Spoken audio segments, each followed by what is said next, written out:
Hello, good evening, and welcome to The Majority Show.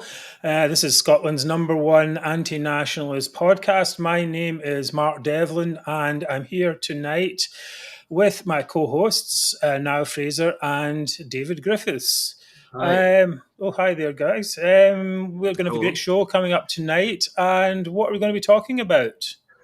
Well, tonight I will be asking, is there a single shred of self-awareness left in the SNP? And tonight I'll be asking whether Sturgeon ever gave a flying swear word. You know what? Yes, and I'll be talking about the rubbish on our streets and is devolution worthwhile at all. We will be back in just a second.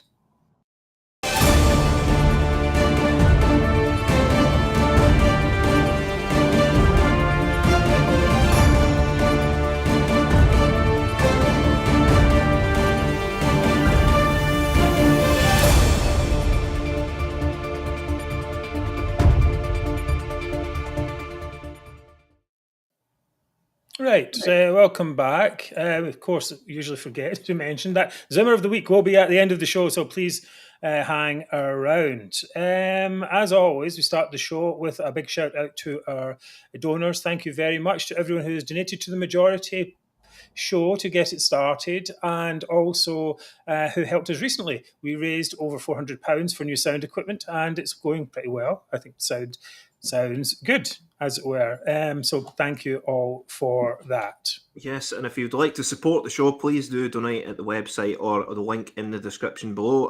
Go to majority.scot, hit the donate button. Everything you can give, guys, big or small, is most appreciated.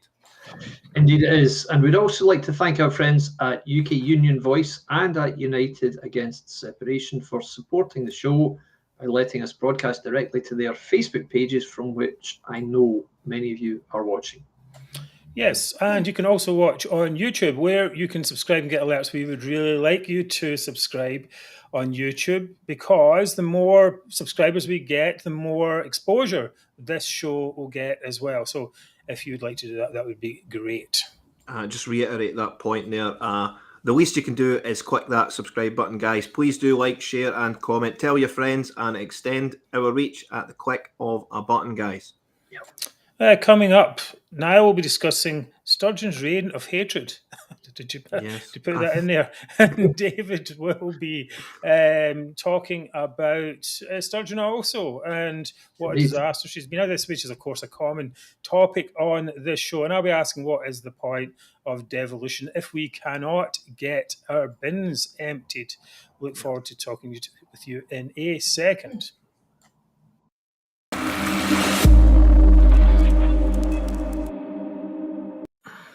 Right, but first, some Majority news.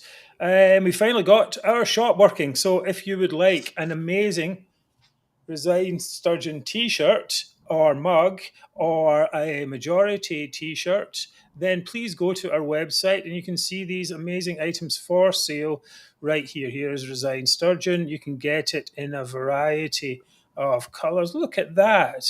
Amazing. And incredible stuff. And beautiful, isn't it? Beautiful, beautiful. That's just that.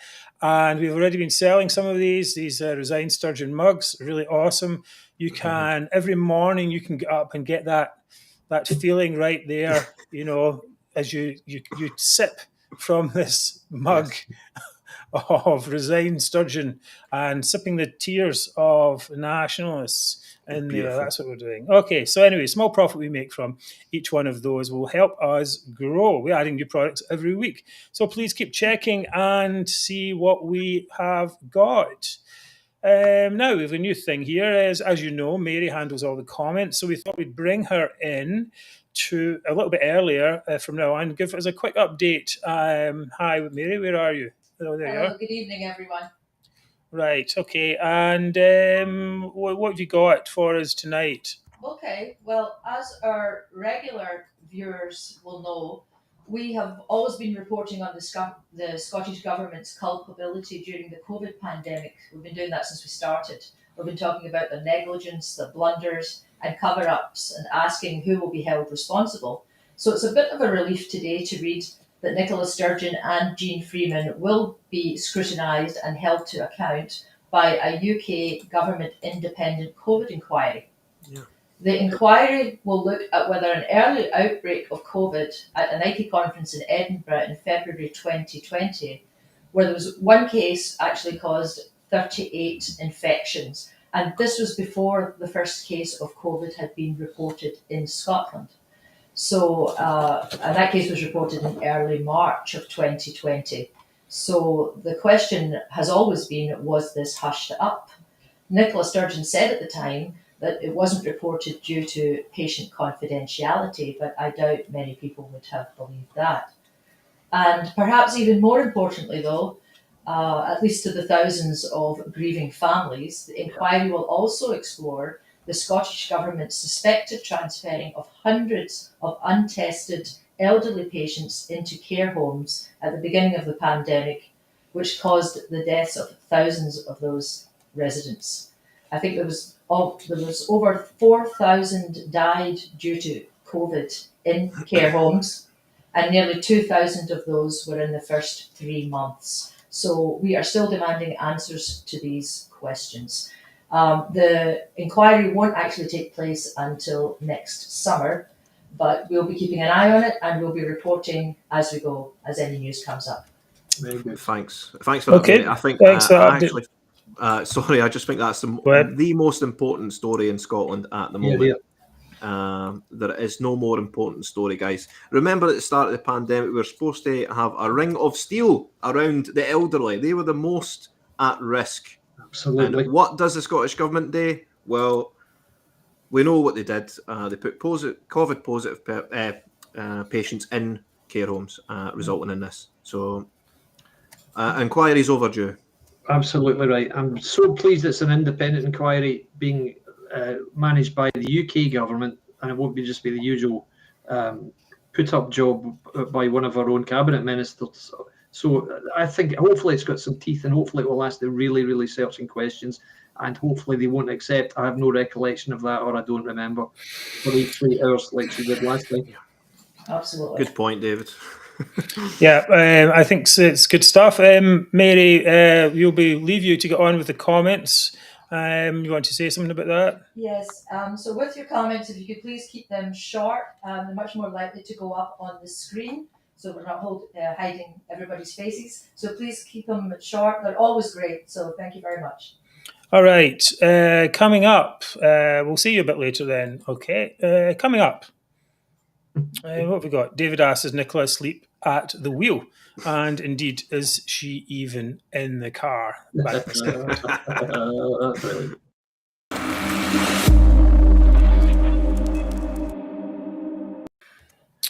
Righty-ho, David, up you go.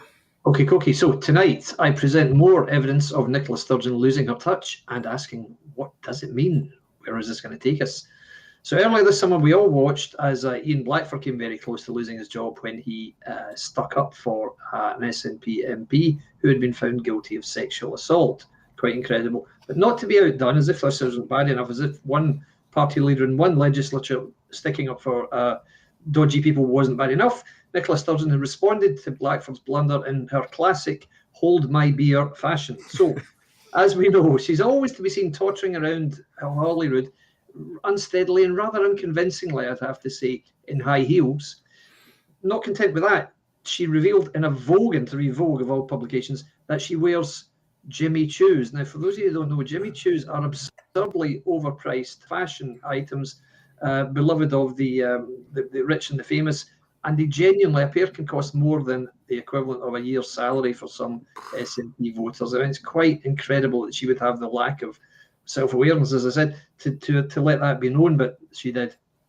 Yeah, I mean, she's been in these quite a bit of these puff pieces. She was in Vogue, and then they're all dressed up. And then most recently, she was in The Guardian. Here it is, The World Is My Oyster. Nicola Sturgeon on feminism, her last push, and it is her last push for independence and life after politics. Now, of course, like we all know, this life after politics discussion is growing by the moment. It is.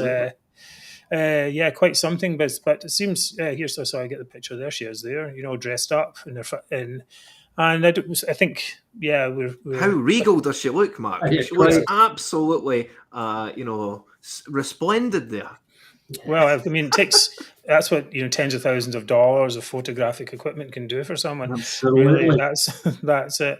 Now we generally don't comment people's appearances and so on in the show, Indeed. but it's not a matter of a necessary appearance, but the sense of how she looks, but that she is presenting herself in this fashion while other things are going on. Absolutely right, indeed. So, and as if that wasn't bad enough, of course, as this SNP summer of discontent drags on, and it is unquestionably how it will become to be known, we still see growing piles of uncollected rubbish in Scottish streets. Glasgow last Saturday when I was there was like an absolute tip. I'm going to talk a little bit about that in a bit. Indeed. But of course, at the height of all this, Sturgeon responded in classic, just like Callaghan in '79, crisis, what crisis style. So instead of tackling the many crucial issues that we face, the First Minister chose, quite incredibly, to appear in 5 separate fringe festival shows. The most absurd of which was, of course, the skin-crawlingly embarrassing discussion she held with US-based actor Brian Cox, again, about whom we will talk later. And lastly, of course, in the last week, she elected to travel to Copenhagen in an attempt to meet with the country's Prime Minister. But of course, the country's Prime Minister realised that Sturgeon wasn't somebody with whom she wanted to be associated, so she dinghied her, as we say in Scotland. She had to be content instead with opening a Scottish Nordic office, which is one of these absurd cupboard hubs, exactly, quite a cupboard. And she was, however, given a hastily arranged 7 a.m. meeting with Denmark's foreign minister, whose name is Jeppe Kofod. Quite unbelievably, guys. Oh, yes, I didn't put that one in. Yes. No. Mr. Kofod, guys. Let's get that up. Let's get it up here. Mr. Kofod, who's the foreign minister of Denmark, in 2008 had to apologise after it was revealed he had slept with a 15-year-old girl who was in his care at the time. So as you can see, Mr. Kofod is clearly very much a politician in the SNP mold. So wow, guys. Yeah, indeed. So, I mean, to me, it strikes me she's losing her touch a little bit. She's losing that sheer touch. What do you think, guys? What do you reckon? I think it's just wretched. See her smiling alongside that guy. It's just pure wretchedness. And she shouldn't even be there in the first place. Like all the comments are saying, her bin's got emptied. She jets off. What crisis? There is no crisis as she goes and spends our money making pretend embassies and meeting with... what would you describe this guy as? A sexual deviant? Of course. So nothing ever changes within the SNP. Did she go to meeting Denmark to meet this guy specifically? Oh, goodness no. Did nobody? I mean, these 50 spads, don't they check the background of folk and say, like, this maybe it's not going to be such a good idea for you to meet this guy. Oh no, I'll just meet him. You have to show that that I've met somebody in Denmark. I think, my view here, it's just a view.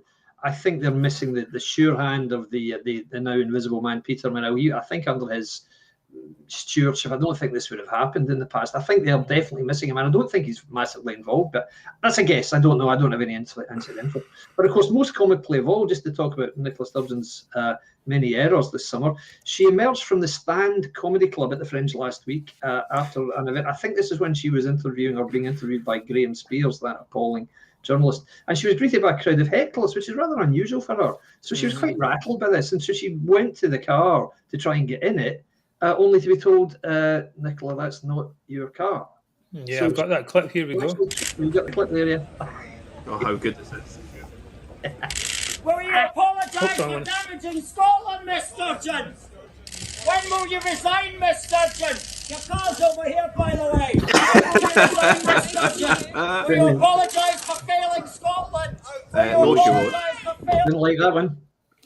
She desperately needed to get in her car there. So I asked, guys, I don't know how many of you political historians remember this, but one of the most famous quotes of President Lyndon Johnson of the USA in the 60s was, there were some helicopters in some helipad or on the White House lawn, and he started walking towards one, and an aide said to him, no, this is your helicopter, sir.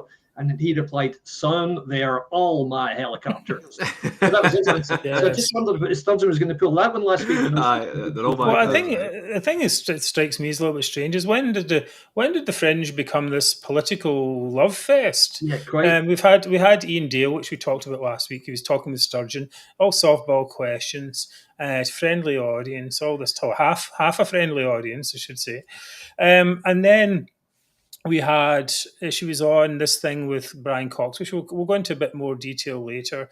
And there's these other events, and it's like I thought the festival was about comedy, or even this thing last night was supposed to be a book Edinburgh Book Festival. I mean, nobody no book lover ever said in their mind, what I really want to do in this book festival is go and see Brian Cox talking to Nicola Sturgeon about not books.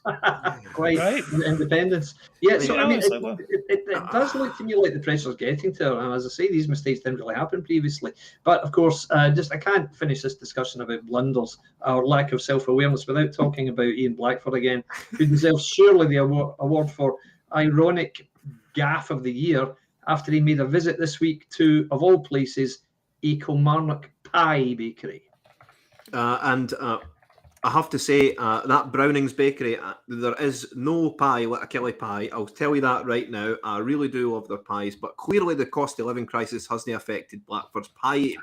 I mean, it clearly not. I know Mark doesn't like me picking fun about people's appearance, but really, it needs to take a break for the pies. Absolutely. Yeah. But I'm just the very last thing I'd say in this. The SNP previously appeared right in touch with the public, usually by playing on unhappy voters' sense of grievance, about which there's so much of that sentiment in Scotland, and by maintaining this facade that they are a progressive party, but that's starting to slip, and not before time. So I'm delighted to see that these little failures are being highlighted. Well, I think there is. I think the thing that kills political careers is that when politicians are out of touch with the people they're supposed to represent, when people see, well, wait a minute, our bins aren't being emptied. She's swanning around. She's in Vogue. She's in, the Guardian. It's fancy. She likes the publicity of it all. She likes taking selfies with the celebrities. She's on the stage with Brian Cox. Right. She's taking selfies with Alan Cumming. She's doing all this stuff, but the bins aren't getting emptied. It's like, what, that people notice that. That's the kind of thing. It's the same thing actually with Boris Johnson. Boris Johnson, people are like, well, a lot of people are like, look, these rules were for everyone, and why don't you follow the rules? Now you can niggle about the rules, but it's fair to say that people were upset about that. It was a disconnect between what the political elites were doing and what ordinary people had to put up with. And so I think this is now what's happening to Sturgeon. People are looking at it and saying, well, look at the mess. I walked through Glasgow today. I'll talk about this a second. People come to the city for the first time and they're like, okay, right. But losing touch. And then I think we've always talked about a tipping point, and the idea that at some point it will just fall off, the support for SNP. And I think that there's a combination of this disdain for what's actually going on in ordinary people's lives that is going to hit against this Supreme Court judgment saying no, there is no chance of a second referendum, and the will of the majority of Scots should be upheld to remain in the UK. That's what we decided, and that's going to be. I think that's going to be very close to being a hard stop for Nicola Sturgeon. So I think some people have said she's trying to get out of it into the next stage, and that's what this PR is about. What do you think about that? See, there was a guy, I don't know if you know this guy, but there's a guy on Twitter, he's called Shawnee Boy. I think he's a nationalist, but even he has come to the conclusion that Sturgeon is clearly just out for herself. And there's all the comments here are telling us why. It's the same thing. She's an egomaniac. She only cares about herself. She only cares about her image. And she would gladly sit with all celebrity friends to the detriment of actual Scots in her own country. It's just it's so disgusting. She's lost all sense of responsibility, I think.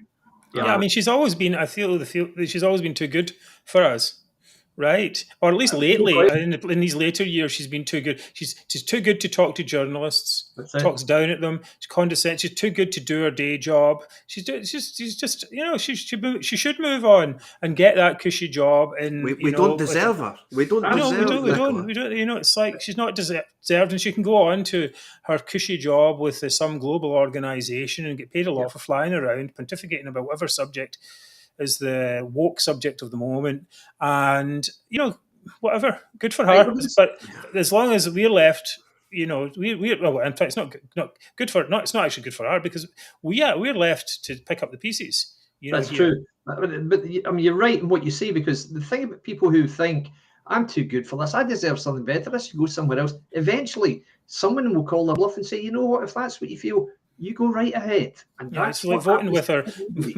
feet in the Jimmy Choos. Quite in those Jimmy Choos, in which she'll into some new organisation, she'll totter equally unconvincingly. But did she tiptoe over all the rubbish in her Jimmy Choos to get to all these fringe events? I mean, she surely should have noticed it. Well, she doesn't do that. She's in the car, she's chauffeured around the whole time. She's used to the high life now.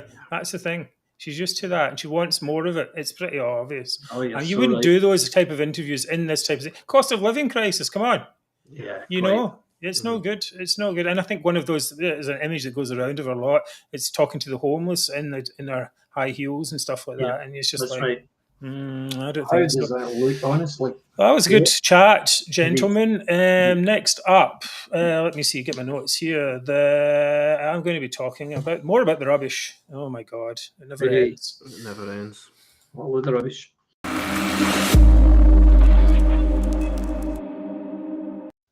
If you are a new viewer and hope you're enjoying the show, this is what we do, how we spend our time. Every Wednesday at 7 p.m, we are glad to have you with us.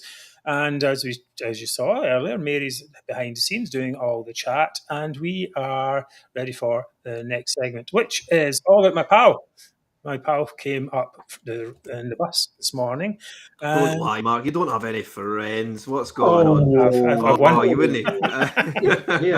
My only friend came up in the bus, and this is what he saw. We took this photo actually outside Glasgow Queen Street Station. Oh, sorry, that's you're kind of in the way there, but you get the idea. Oh, there it is. And that's just what I thought. Okay, there's one bin. Then you walk to the next bin, it's exactly the same. You walk to the next one, it's exactly the same. And you walk all down Buchanan Street, and we went round to say, hey, have a look at our wonderful city here.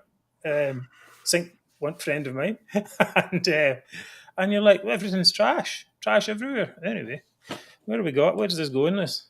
What the question is, what is the point of devolution when we can't even get the bins emptied?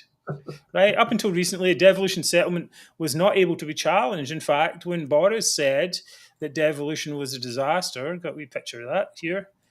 Here it is. Remember those days? The good old days. He said that devolution was a disaster. It was the Scottish Tories that shut him down. Right? They're like, no, it's working well, And meanwhile, actual Scottish Tory voters were like, woo, this is great. Alas, someone's actually saying something, but they were silenced like that planet in Star Wars, by their own party. Anyway, but I just wondered, I don't know if you know anything about this, David, did the Tories ever even want devolution at the time? Very simple, short answer is no, they didn't. Because I don't know if you guys remember much about the devolution debate in 1997. There were two camps. One was yes, which is yes to the devolution, a devolved government, and yes to tax raising powers. And the other party the other side was think twice. And that was led by the Scottish Conservatives. It was actually headed by Brian Monteith, whom we know. Oh, okay, yes. We know. Exactly. He was a terrific guy. But that was his view at the time. Absolutely fine. But, of course, the fear among Tories at the time was that devolution would mean a Labour executive in Holyrood in perpetuity. Because in those days, of course, the Labour Party won at least 40 of the 59 seats in Westminster. Of course, okay, makes sense. That's it. So, of course, the fact that they opposed its creation didn't stop the Conservatives fielding candidates in the Holyrood elections, and everyone since, of course. And these days, of course, the Scottish Tories as we all know, they want to distance themselves as far as they can from the UK party, particularly Johnson. So, I find anything they say about devolution, it just looks a little bit like, oh, I'm all right, Jack, and I've got a job here, and of course I don't want it abolished because I work here. So that's how it looks to me. So it just looks a little bit less than plausible to me, the Scottish Conservative stance on devolution. Yeah, it's quite interesting, I think, because I wonder how many people would actually, I felt that, from our followers, certainly, that many of them don't like devolution and don't like what's happened to it. It's been hijacked with the nationalists. And often people say, well, it's just because the nationalists have hijacked it isn't a bad system. But, I think any system that can be hijacked by nationalists is a bad system. Right, so, I'll give you that. I was just about to say it's been hijacked by the nationalists, but I'll give that's the point. It can be hijacked, right? And it hasn't got the checks and balances in it. We've talked about that before. Anyway, there was an article in the Times by this guy, Matthew Lynn here. He says, Nicola Sturgeon can't be left to wreak any more havoc in the UK economy. This is, I thought it's quite interesting. Of course, picture of the bins right there. And he says, fairly straightforwardly, he says, if Scotland can't manage its economy better than this, surely the moment has come to strip the devolved administration of its powers over taxes, planning and industrial policy, because if we don't, the bill will become unaffordable. And that bill includes the highest taxes in the UK, blocking oil and gas, nuclear energy policy, can't empty the bins we talk about, and we'll keep on talking about, and the ferry service not working, amongst all the other misspending, incompetence and scandals. Yeah. So, we have this situation. What are we getting for this? I talked about this, a few weeks ago. We spend, £600 million every year on the Scottish government, and what are we getting from it? Yeah, just mental illness. That's all we're getting. We're getting mass mental illness because of the SNP. That's it. It's they do what they do at best is. They use the devolution as a sort of fulcrum to smash the UK government at every opportunity. And that's all they use it for.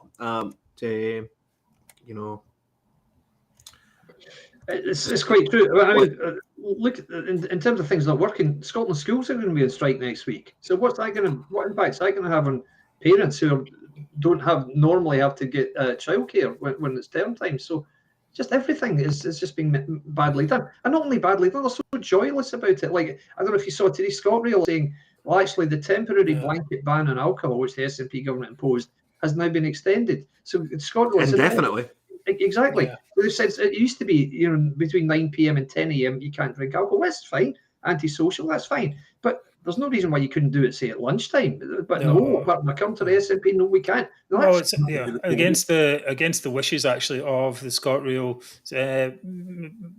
board, right? Exactly. They said it's fine, we want to do this, but the ministers, Jenny Gilruth, said no. It's like, why? Well, why did she say no? Do we know information about why she said no? I don't think. Absolutely. Just like, okay, just control into control things. There's this.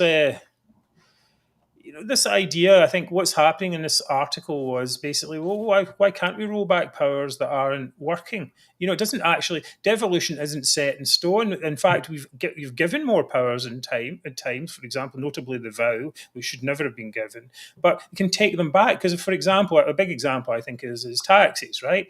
If you've got different tax rates in different parts of the country, then people can't move as well, right? Yeah. Doctors won't want to move up to Scotland because they'll get penalised by thousands of pounds, on their salaries.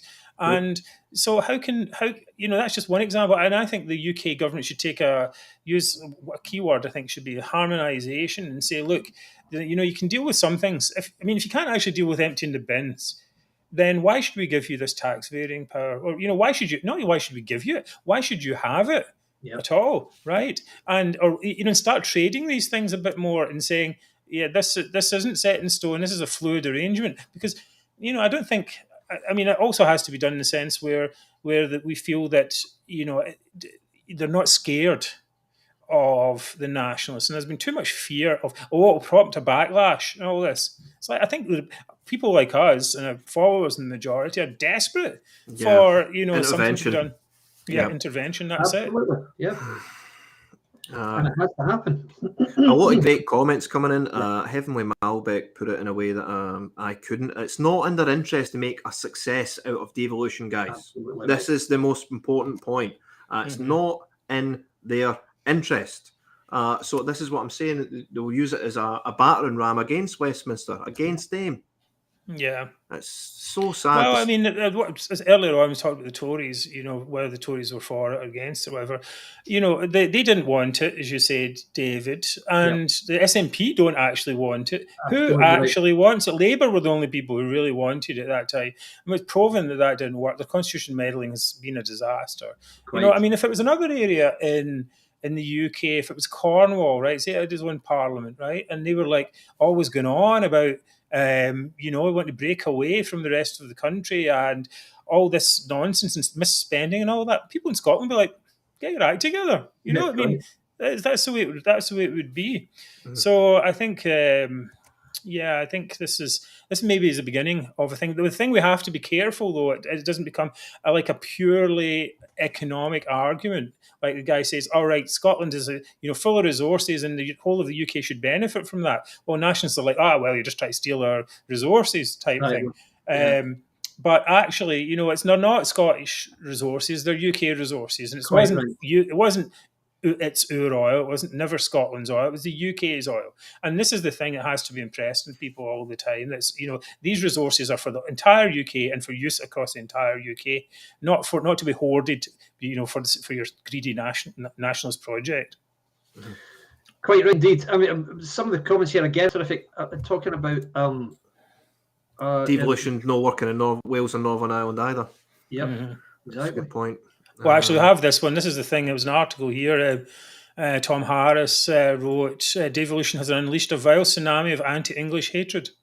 Yeah. And where is that emanating from exactly? And this is both from Wales and from... here was an example of the Plaid Cymru, I can never say that, council in Wales, John Scriven, who posted a photo of himself on Facebook wielding a rifle and saying he would use it against any English people trying to cross the channel. He should join the Scottish Resistance. Exactly. But of course, it names about the people standing on the border and all this type of stuff. We get past all that hundreds of years ago. Exactly. We don't need to go through all that again. That's the thing. Please remember to subscribe on YouTube for alerts. Once we get to 1,000 subscribers, we're about 500 right now, maybe a little bit less. We get lots more exposure on YouTube's algorithm. So please tell everyone, subscribe on YouTube. Even if you're on Facebook right now watching this, it would be really great to do that. Coming up, what happens when you get two hideous nationalists having a loving on stage? And after that, Zoomer of the Week.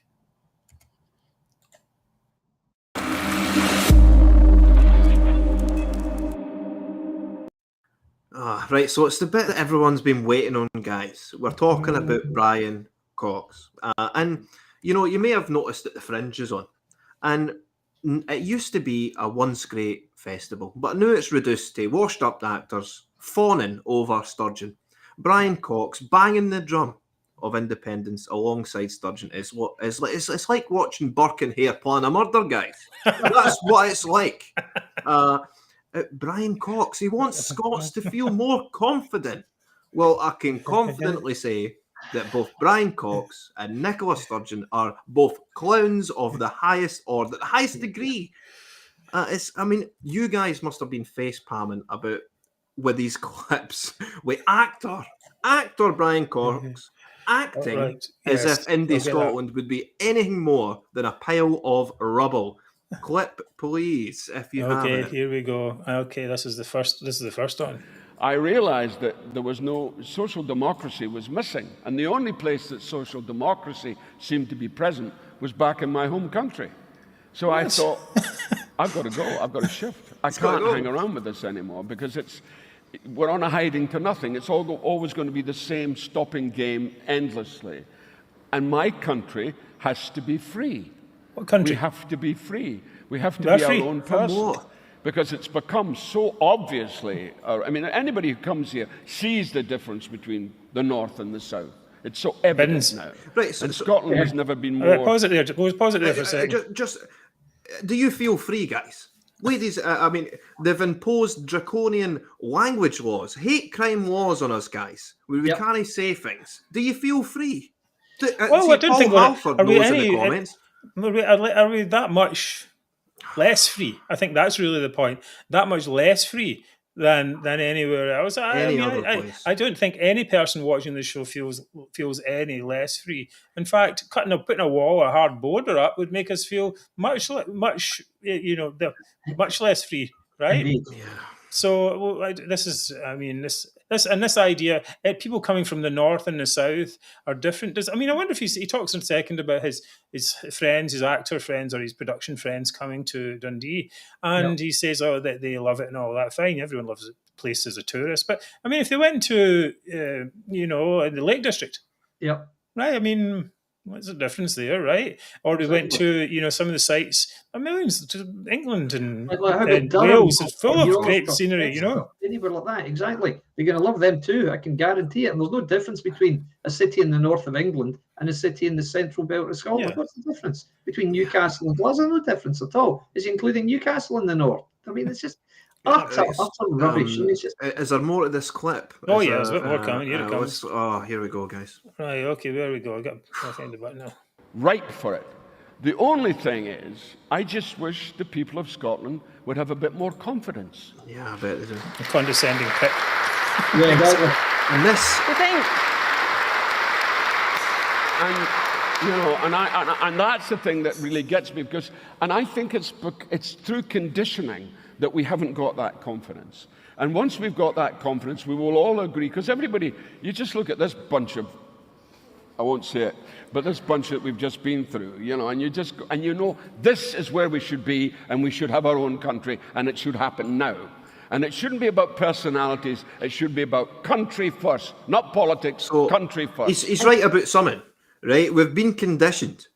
But we've been conditioned to think that Nicola Sturgeon is the answer to all our problems, guys, and that it's the Tories that are the problem. Yes, this is exactly. That's the conditioning. That's the conditioning. Yes. So he's right about something that we've been conditioned, but it's not the side that he thinks. I know, and the thing that he says here is exactly that. Is the idea that there is the only alternative to those bastards over there is us noble freedom fighters here. Yes. That's not the only alternative at all. But it's the alternative is you can vote them out. Because there's a UK general election coming up, and if you waste your vote voting on the SNP, then you will keep the Tories in power. This is very straightforward. There is no mystery about this. A vote for the SNP in the upcoming general election is a vote to keep the Tories in power. It's not a waste. It's a vote to keep the Tories in power. That's exactly what it is. And we have to keep stressing that point. Somebody said yesterday in answer to you, Mark, what would happen if everybody in every constituency in England returned a Conservative MP and every constituency in Scotland returned a Labour MP? What would we get then? And I said, well, you'd be killed for voting for a party that nobody in England voted for. That's who you get then. So that's just a complete false. But it's just this idea of that this is, again, it's always framed in the terms of, Scotland, how Scotland votes. It's a general election. Everyone has the same vote. We can all vote to take the, if you want to get rid of the Tories, you can do that. You have the power to do that. Right, and it's certainly with the Labour Party in the ascendant at the moment. Then it's possible. The other part of this, of course, is this thing. This is a country speech, which sounds. If a English nationalist was saying this, this is our country. We have to take it back from the Scots stealing all our money. Then we'd be like, what? He wouldn't even get on the stage. Yes, precisely. He wouldn't even get. He wouldn't get an article about him. And and this is the interest here. This is and this is we'll come up to this part in a second here. But look at that view. Look at that. That's the view she gives him at that point. Exactly. And you're like, okay, this is real nationalist speak. And she's been trying to get away from this nationalist stuff. Trying as much as she can in her Jimmy Choo shoes to make herself the civic nationalism, which is a lie, of course. Much as you can. That's right. Not civic in the slightest, excuse me. Well, all this talk about elections, our last election, I recanted all the actors that suddenly just get pulled out the cupboard in order to convince us wee folk what to do, how to think, and how to vote. Who are these folk? And did Brian Cox no trip up over all the rubbish before going into that place with Nicola in the first place? Have you no got eyes, Brian? Please. No. You've got that article sort of pulled up half already. So nodding yes. dog Sturgeon nods along when Cox claims that Scots lack the confidence to vote for independence. Of course she's going to nod along to that. It's exactly what she wants to hear. And then it goes on to admit she can't wait for the day that she doesn't give an FUCK anymore. Okay, I think we've got that part in the next. I think this might be in the next part of it. Let's go on to that. Democracy. Oh yeah, see how she picks him up here. I think there's something Right, about see this. He sounds so much like a nationalist. Not politics, country first. and democracy. And democracy. Yeah. That's to remind him to say. And do you think there's something about living outside of Scotland? She's smug there because she thinks she got away with seeing it. it from the outside that allows you to see all of that much more clearly often than people who are living here can. And you look back, and everybody I know, I mean, they love this country. I mean, my colleagues from the States, when they came when they came to Dundee, they were just they were blown away by the place. And just the fact is that there was a common language between people. There was no hoity-toity, there was nothing. And it's got more like this. More people talking in their own accents, more people being, in the best way, cootie, And I love it. I love coming back here. I come back here all the time, and eventually I might find a place to stay. I don't know where. Oh, really? I've decided where I'm going to live in Scotland, but I will. I'll come back and live here. There's plenty of choice. Pardon? There's plenty of choice. That's the problem. Right. So, I realised sorry about that. Going back to the beginning again there. Right. I mean, it's how enraged actually can someone get? Honestly, it's just so. It boils my blood seeing, and it is scripted. This is all scripted, guys. Well, he's an actor. He knows what he's saying. Absolutely brutal. But we're forced to condense this. See, this is the Fringe used to be a once proud comedy festival, and now it's devolved into its actual name. It's a Fringe event. Well, what's a Fringe? That's what it is. Lunatic Fringe. Well, you got it there. Well, it's not. I can't remember. I mean, I've been back here. Oh, that's the point he says. It's like, maybe you can see things, coming back. He's not back, right? He's not living here. He comes back for a holiday and a tourist and shows someone around as a tourist. That is not the same thing. I was abroad for 26 years, right? I would come back, for quite, every year, but it's not absolutely not the same as living here and living here for a while. It took us a wee while to wait a minute, what's going on here? And you actually see the crass nationalism that people as Cox can come out with in this country now. That's the difference. He could never do that before. He would have been booed off the stage, before this was even remotely acceptable. It is actually really shocking that he's on there, and that's the thing that, as someone coming back to me and Mary as well, we're like, what's going on here? We talk a lot about the frogs and being boiled in the pot, and it seemed like the Scots were the frogs, and they'd been getting more and more heated up by nationalism, and people outside what the hell is going on here? Right. And the thing is, people like Cox and this other lady we'll talk about in a little minute, don't seem to understand that actually the majority of Scots do not want this. Right? We absolutely do not want it, and we continue to not want it, and we need to have our voices heard. Yeah. Continue on for that. So, I mean, she admits that she can't wait for the day that she doesn't give an F anymore. Well, there you go, folks. The towel's been thrown in. She doesn't care. And the question to you, the viewers, did she ever give a monkeys? Did she ever? I'll pose the same question to you guys. I don't think she ever did. Well, I think she's maybe have very early on, but the thing is, you got to realize her whole ideology is driven by hate, right? Precisely. And it's got a certain point, and now she's had to change to go well, I'm not a hater. I need to get out of this somehow. She's trying desperately to get out of it, and this she can now go to her celebrity pals and say, It's an interview. It's just part of a job interview. Yeah. Really, Yeah. it's not part of governance. That's what we want governance, and she wants an interview. Mm-hmm. Well, just a few examples. It's plain as day to me that Sturgeon's never ever gave an F. And if she did, we would have our cheap, prevalent energy from our Scottish energy company, guys. Exactly. If she did give an F, our Scottish NHS would not be decaying further every day. If she did give an F, our homeless would be taken care of, guys. If she did give an F, there would be a priority to bring the levels of suicide and drug deaths down. Absolutely. If she did give an F, ladies and gentlemen, we simply would not be doing this show. Is that fair to say, guys? Yes, absolutely fair. 100% Because fair. we do give an F, as it were. Because we do, and she do. doesn't. And actually, the majority, I think, of Scots do care about it, and we're going to see that the majority is going to, tell Nicola Sturgeon that her time's up. She's had her chance, and that's it. And time is drawing ever closer. All politicians must all political leaders must end in failure. You do. It absolutely is the case, and hers is about to. I'm trying, Anne. I'm trying. It just gets me so angry. I know. but it's true. You're right. We wouldn't feel as motivated as we do if they were doing a half decent job in Holyrood, or doing an even partially decent job in Holyrood. No, but, it's just shocking. It's just the lack of joined up thinking that they say, okay, let's ban alcohol, let's put on trains, let's put up the minimum unit of alcohol pricing, and then nobody seems to think that there's a correlation between that and a sudden spike in drug deaths.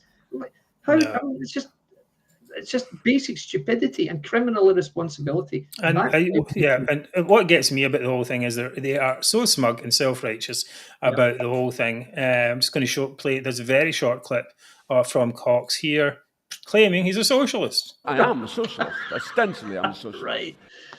It's like, I am a socialist. Ostensibly, I'm a socialist. One more go at that one. I am a socialist. Ostensibly, I'm a socialist.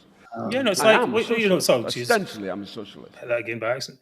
It's like, that's not what, socialists don't talk like, this is my country. That's not the way they do it. Socialists are about, international brotherhood, pulling and sharing, class war, all that type of stuff. That's what they're about. They're not about drawing imaginary borders and taking all the good stuff for themselves. That is absolutely antithesis of socialism. When we have talked many times about that on the show. That was a great segment. Now, it is shocking. She doesn't give an F about N, and that's the thing. I've accepted as we say it. And it's only out of respect for you and Mary that I wasn't swearing there, guys. Otherwise, it would be 100% swearing. We don't have the bleeper in the last system we had. I could have bleeped it. You could have said it, and I would have bleeped it. But no, that would have been much better. And, I'm not very good at that either. So, all right, moving on. Did you know the very best way to stay up to date with the podcast is go to our YouTube channel and subscribe? Just search for the not the podcast anymore, but you can search for the podcast. You can search for the podcast or the show on Google and hit the subscribe button. Every subscription helps. Yes, rattle the subscribe button into submission, guys. Absolutely. And now it's the highlight of the week, the moment you've all been waiting for. It is Zoomer of the Week.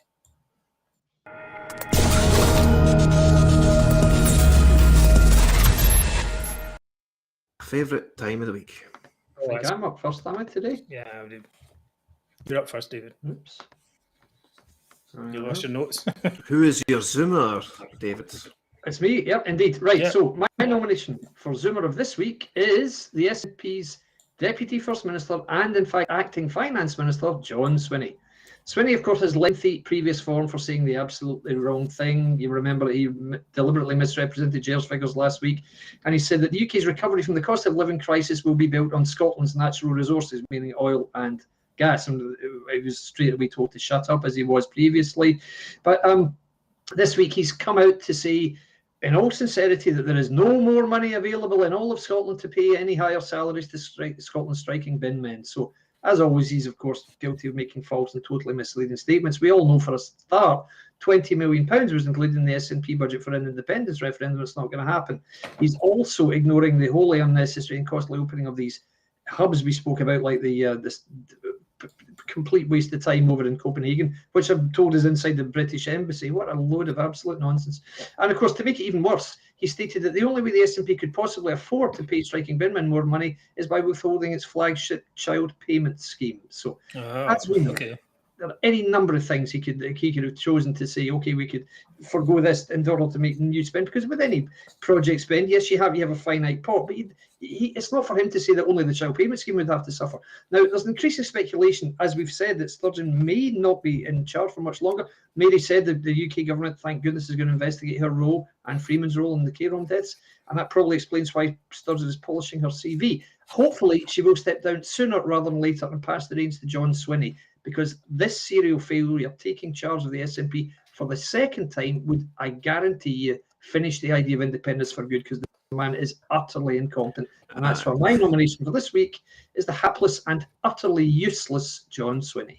It's just a wee comment on that. Imagine passing the reins of a dead horse over to John Swinney. It's just ridiculous. Oh, Christ. Well, it's like a dead driver on a dead horse. Absolutely. It's like the one horseman of the apocalypse. Horsewomen. He's so grim. He's like the Grim Reaper in this picture here. Dr. Death is here to see you now. Oh, goodness. I'm sorry, we've no more money to pay because we've spent it all on ridiculous stuff. That's it. Well, they have spent it and stuff, and nobody really knows where most of it's spent. But I think most of it's spent in benefits and presents to their followers, of different kinds. So that's something that needs to be reined in. And I think people are saying, here's a fantasy. You've got a fantasy embassy in wherever, the Nordic countries, and and we've got a real problem here with drug deaths and stuff like that. The embassies are acting more like timeshares. So I thought if Sturgeon wants a holiday in Copenhagen, she just used a timeshare in the Scottish office. So I'll just fire over to Beijing, where all these other offices are. They're timeshares, guys. They go on holiday. Yeah, that's what they are, because they're useless. Yeah, that's the thing. Right. Well, I think that was a good one, David. Okay, moving up or on.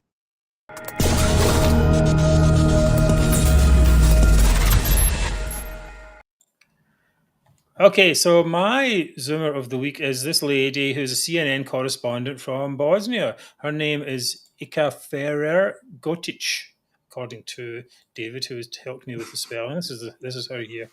Now, one might think that coming from a country that was destroyed in a war caused by breaking up a large country into ethnic nationalist enclaves might be more wary about wading into the debate about Scottish independence, but no. Miss Gotic came to Scotland for COP26, and it seems the only people she met were ardent SNP freedom fighters. And so now she's on a mission to tell the world that Scotland should be free and that Nicola Sturgeon is a saint. Basically, never mind the majority of Scots. So her latest thing, I've been actually following her for a while, and it's unbelievable. She's such an incredible Nicola Sturgeon fangirl. I don't know if I have that one here. We'll come to that in a second. All right. But anyway, last week we had the thing in Perth with James Cook got abused by nationalists, and he said, in fact, caused worldwide headlines, basically, where they were saying that asking him how long he'd lived in Scotland and talking about the claim of right, all this kind of stuff. Anyway, so Miss Gotic wades into the thing saying, all right now, wait, so I'll put it up here. All right now, hold on, verbal abusing journalists is wrong. Everyone supported you, James, including the First Minister. It was the right thing to do. That's how democratic processes work. Well, thank you for that there, Ika. But don't use this situation now to make up shite, bad, pushing your personal agenda. That's not fair. Hundreds of this lassie works for CNN, is that right? Yeah, hundreds of journalists around the world gave Mr. Cook their support, for being badgered by offensive nationalists, and she's like, "Oh no, you're talking shite, actually," And then she doubled down. I don't have that one. She said, "I have some great BBC colleagues with true integrity.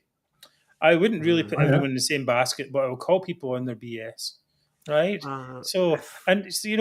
Like fair. She's talking about fair, being fair, and that's not fair.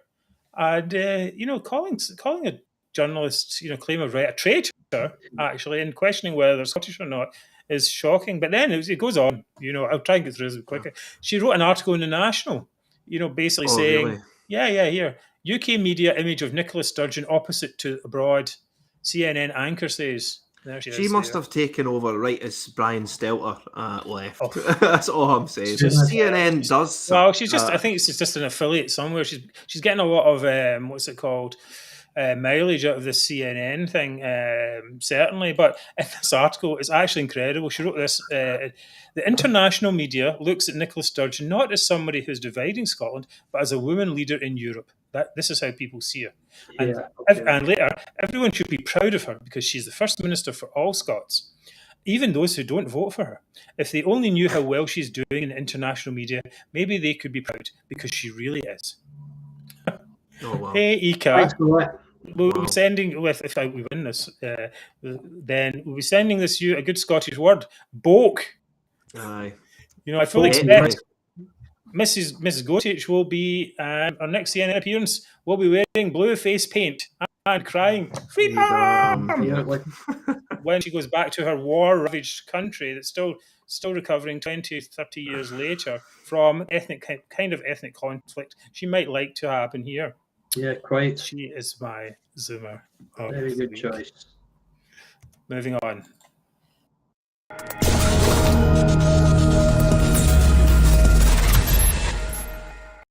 What an amazing graphic that is, Mark. And I see why Zoomer of the Week is actually appearing in it as well. So my Zoomer of the Week is that for the conspicuously absent Humza Yousaf. Where is the guy? Where is he? Absent for fixing their NHS, guys. Or simply too incompetent to do so. Either way, this man is a walking disaster for Scotland. And it sort of tails in with a segment on who actually cares about Scotland. Yeah. Really? We need to find out who actually cares about Scotland. So being in charge of the Scottish NHS is the most important job in Scotland in my books. It has to be. And he is sitting idly by as fellow Scots die on waiting lists, guys. And I might get a bit conspiratorial here, but we know that demographics are the most important thing to the SNP, with prominent SNP politicians openly stating that the elderly Scots are holding us back. They're holding Indy back. Yeah. That it's just a waiting game. That's just a waiting. We just need to wait until these old people die off the demographics change, and then we can get it. Well, isn't it just spectacular, guys, that elderly are just happen to be getting the worst treatment in our NHS in decades, if not forever? Yeah. Does it not fit the narrative that perhaps the SNP are purposely not acting on this in order to improve their demographics? And I know this is an extraordinary accusation, but for the life of me, I don't see how any of this could have occurred to Scotland without deep, deep resentment of us guys, the populace, by those in power. And I truly believe it, guys. They're doing us rotten.